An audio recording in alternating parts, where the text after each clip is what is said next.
Le 10 janvier dernier, à la Maison de l'Architecture, se tenait une soirée spéciale regroupant architectes, bâtisseurs et étudiants pour le lancement d'un nouveau concours, le Trophée Béton.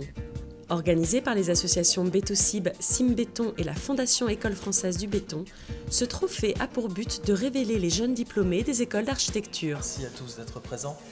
Qu'est-ce qui nous réunit aujourd'hui? Le lancement d'un nouveau concours pour, d'une part, aider les architectes et mieux mettre en valeur le travail de leurs travaux personnels de fin d'études. Le Trophée Béton est aussi une occasion de mettre en avant les qualités esthétiques, techniques et environnementales de ce matériau. Ce matériau qui est universel, qu'on utilise sous toutes les latitudes, c'est un matériau d'artiste. Vous le savez aujourd'hui, il n'y a pas de limite architecturale au béton, à ses élancements et ses prouesses techniques. Afin d'accompagner la réflexion, Jean-Louis Cohen, architecte et historien, était invité pour exposer les apports du béton dans l'architecture contemporaine. Cette grande boîte portée sur des supports minces, c'est un autre univers de béton qui est inventé par les Brésiliens. Le béton cesse d'être un matériau unique, s'il ne l'a jamais été, pour être finalement un champ d'expérimentation en matière de matériaux. C'est le cas de ce projet d'Emmanuel Combarel et Dominique Marek à Thiais pour la RATP.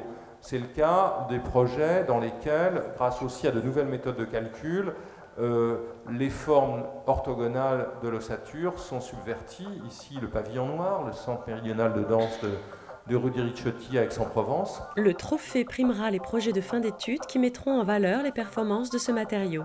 Les lauréats recevront un prix, bénéficieront d'une exposition, d'une publication spéciale, ainsi que d'un accompagnement pendant un an. S'il est un aspect du béton qui serait intéressant de promouvoir à l'occasion de ce nouveau concours, c'est bien d'être au plus près de la recherche technologique d'aujourd'hui particulièrement. La grande liberté qui est laissée par le concours dans la manière de présenter les choses et la totale liberté des projets fait que ça a l'air de séduire les gens. En plus, la conférence de Jean-Louis Cohen était comme toujours très intéressante, très instructive et elle illustrait énormément de possibles et ça c'est toujours très très bien.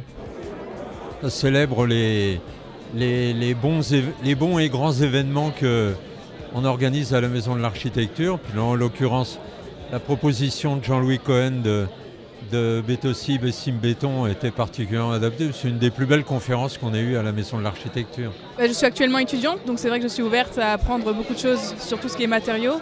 Et c'est effectivement intéressant pour l'exploiter et l'intégrer dans nos projets d'architecture. Je crois que les jeunes aujourd'hui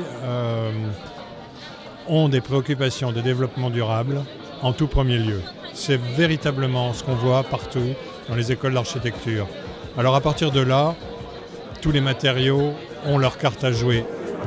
Ce que j'ai vu là, je trouvais ça quand même extrêmement audacieux et en fait c'est quelque chose qu'on ne peut vraiment pas obtenir avec le bois et ça fait un peu réfléchir. Donc j'ai au cours de cette conférence beaucoup changé en fait ma perception de ce matériau-là. Le concours c'est quand même une manière de mettre en avant nos projets de fin d'études en sortant de l'école. Donc oui, forcément c'est tout de suite intéressant. J'ai vu la petite invitation dans mon école et je me suis dit pourquoi pas le tenter. Ce concours est réservé aux diplômés de 2011-2012. Les inscriptions sont ouvertes en ligne depuis le 10 janvier.